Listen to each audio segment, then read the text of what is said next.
Bikin merinding, ini pesan terakhir Nur asli dalam KKN di Desa Penari. Jangan sampai terulang kembali, peran Nur sangat menonjol sampai bisa mengungkap keberadaan Badarawuhi, sosok siluman ular penguasa hutan gaib di lokasi KKN di Desa Penari. Bahkan, sebagian besar kejadian mistis yang terjadi selama KKN di Desa Penari merupakan pengalaman yang Nur asli alami. Seperti diketahui, KKN di Desa Penari merupakan kisah nyata yang dialami 6 mahasiswa saat melaksanakan kuliah kerja nyata, KKN, di salah satu desa di Jawa Timur.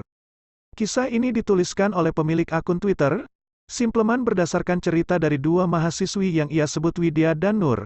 Dalam tulisannya, Simpleman menceritakan pengalaman mistis 6 mahasiswa, yakni Widya, Ayu, Nur, Wahyu, Anton dan Bima saat melaksanakan kuliah kerja nyata, KKN, di Desa Penari. Nama mahasiswa dan desa tempat kejadian mistis ini dirahasiakan untuk menjaga privasi para mahasiswa dan penduduk desa. Untuk selanjutnya, Simpleman menyebut nama desa itu adalah Desa Penari.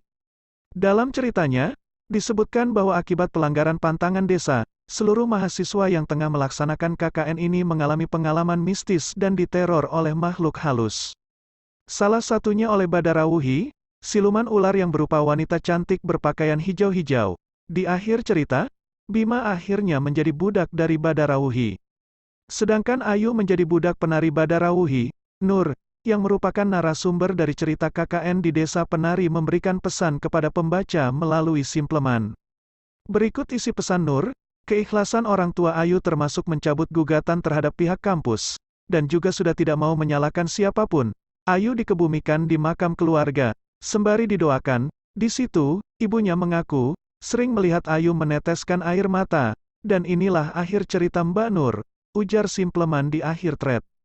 Jadi gue bakal tutup thread ini dengan pesan Mbak Nur dan alasannya kenapa ia mau bercerita. Sejak awal, Mbak Nur tidak begitu tertarik dengan unsur seram dalam ceritanya, ia ingin menyampaikan pesan yang terkandung di dalamnya, agar siapapun kita, tetap menjaga tata krama, tuturnya.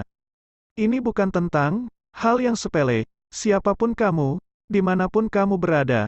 Sekali lagi, jaga sikap dan perilaku karena sesungguhnya sebagai tamu, selayaknya tetap bersiteguh pada warisan pendahulu kita yang mengutamakan sopan santun terhadap tuan rumah, jelas Simpleman.